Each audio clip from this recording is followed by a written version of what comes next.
আচ্ছা, এই বাটিটা দেখে কি কোনো অ্যাঙ্গেল থেকে মনে হচ্ছে এর ভিতরে কিছুক্ষণ আগে খাবার দেওয়া ছিল? মনে হচ্ছে না, তাই না?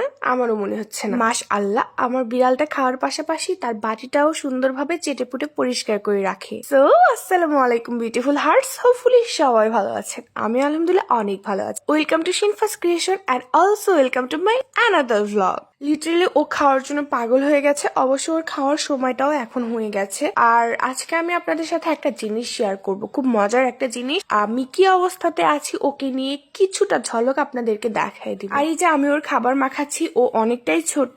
আমি যদি গোটা মাংসের পিস দিই তাহলে ও ছিঁড়ে ছিঁড়ে খেতে পারবে না। আপাতত আপনারা ওকে দেখেন, ওর এমন একটা অবস্থা হয়ে গেছে ক্ষুধাতে, মনে হচ্ছে যে এখন ও লাফ দিয়ে এই সেলটার উপরে উঠবে। আল্লাহ, ওর মা ওকে কতদিন যাবত যে খেতে দেয় না। আরে এমন ভাবে তাকায় আসছে, সে এত ইনোসেন্ট, সে মায়ের সব কথা শুনে একটুও দুষ্টু করে না। এখন আমি এটার ভিতরে একটুখানি পানি অ্যাড করব, যে পানিতে আমি মাংসটা সিদ্ধ করেছিলাম সেই পানিটা, কারণ এই পানিটা ওদের জন্য অনেক হেল্পফুল। ও এতটাই রেগে গেছে, এখন আমি ওর সামনে আর ক্যামেরাটাও ধরতে পারতেছি না। ও চুপচাপ বসে আছে, কথা নাই, অনেক রাগ করছে। এমনিতে ওর সামনে ক্যামেরা ধরলে ও অবাক হয়ে তাকিয়ে থেকে দেখে এটা কি, সুন্দরভাবে একটু তাকায়, আমার ভালোই লাগে। কিন্তু এখন ওর সামনে আমি ক্যামেরা ধরতে পারতেছি না। লাইক ও যদি এখন পারে আমার ফোনটাও খেয়ে ফেলবে, ভেঙে ফেলবে, ফেলে দিবে। আচ্ছা ঠিক আছে, চল চল, আর ফালাইতে হবে না, চল। কোন লেভেলের সোচা দেখছেন, ডাকার সাথে সাথে চলে যাচ্ছে। এনিওয়ে, ওর খাবারের দিকে কেউ নজর দিয়ে না প্লিজ, একটু দোয়া করে দিন ওর জন্য, ও যেন ভালো থাকে, সুস্থ থাকে। এন্ড এই দেখেন, ও এখন সুন্দরভাবে এটা চপাত চপাত করে খেয়ে শেষ করে ফেলবে। এখন আসি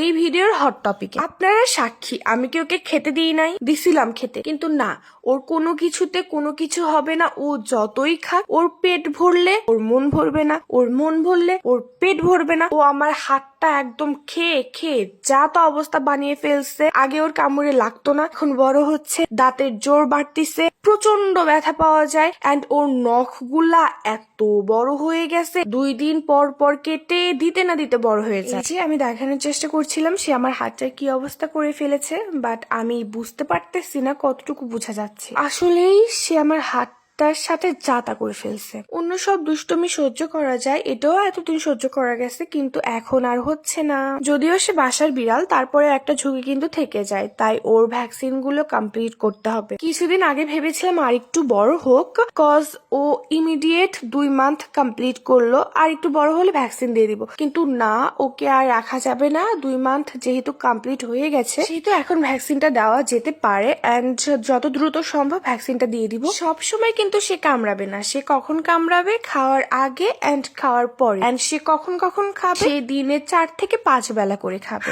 যাই হোক, সবাই ভালো থাকবেন, সুস্থ থাকবেন। আল্লাহ হাফেজ।